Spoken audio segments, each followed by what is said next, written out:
So 14 ফেব্রুয়ারি থেকে শুরু হচ্ছে 2025-26 Indian super league. Indian football fans যারা ইন্ডিয়ান ক্লাব ফুটবল ফলো করে, ইন্ডিয়ান ফুটবলকে সাপোর্ট করে, তাদের জন্য ফাইনালি একটা গুড নিউজ। 14 ফেব্রুয়ারি থেকে 17 মে অলমোস্ট 3 মাস চলবে এই লিগ।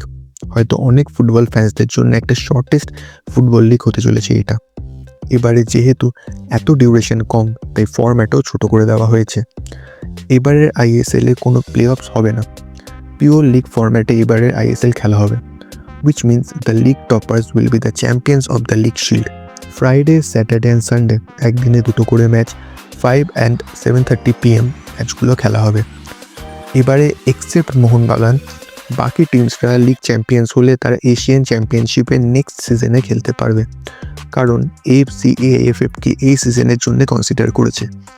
আগের ভিডিওতে জানিয়েছিলাম যে এত কম ডিউরেশনের লিগ হলে এএফসি তার টিমগুলোকে কন্টিনেন্টাল চ্যাম্পিয়নশিপে কনসিডার করে না, বাট এই সিজনে তারা এআইএফএফকে একটা এক্সামশন দিয়েছে।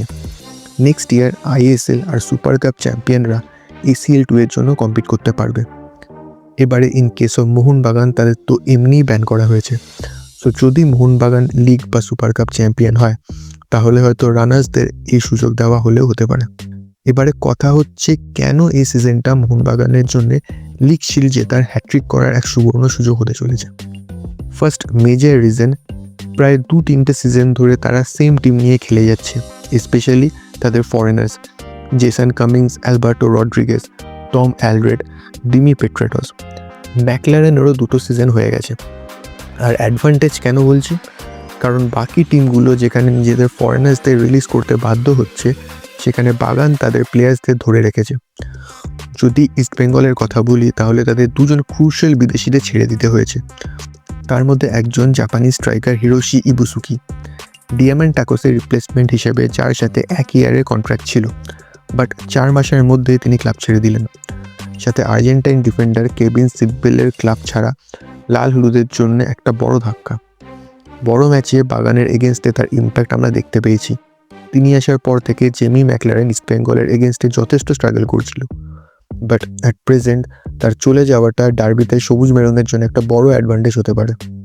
এবারে শুধু ইস্টবেঙ্গল না, এমন বহু ক্লাব তাদের প্লেয়ার্সদেরকে ছেড়ে দিতে বাধ্য হয়েছে, যেমন কেরালা ব্লাস্টার্সের জেসাস জিমেনেস, যাকে তারা ডিয়ামান্টাকোসের জায়গায় সাইন করিয়েছিল, বেঙ্গালুরু এফসির এডগার মেন্ডিস, এফসি গোয়ার জাভিয়ার সিবিয়েরো বোরজা হেরেরা, এছাড়া জাভিয়ার হার্নান্ডেজ, টিরি, কাল ম্যাকুয়ের মতো প্লেয়ার্সরা যারা বছরের পর বছর আইএসএলে খেলে এসেছেন, প্রত্যেককে এই ডামাডোলের জন্য তাদের ক্লাব ছাড়তে বাধ্য হয়েছেন।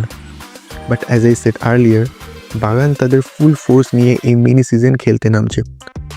Only change is their manager. মলিনার জায়গায় সার্জিও লোবেরা। ও ফুলি লোবেরা তার থেকে ভালো কাজ করবেন এই ক্লাবে। যদিও বাগানের এই সিজনে একটা বড় প্রবলেম হতে পারে, দ্যাট ইজ গ্রেগ স্টুয়ার্টের মতো একটা গেম মেকারের অ্যাবসেন্স।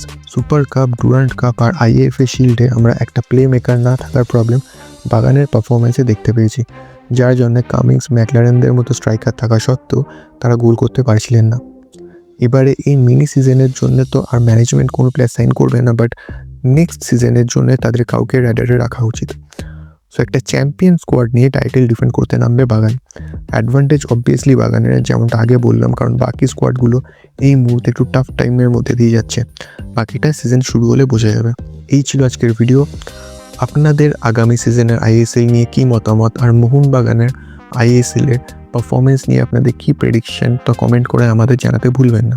ভিডিওটা ভালো লাগলে লাইক করবেন এবং ডে টু ডে স্পোর্টিং আপডেটসের জন্য অবশ্যই স্পোর্টিবংকে সাবস্ক্রাইব করবেন। পরের ভিডিও নিয়ে খুব তাড়াতাড়ি ফিরে আসবো, তাই স্পোর্টিবংয়ের সাথে থাকুন।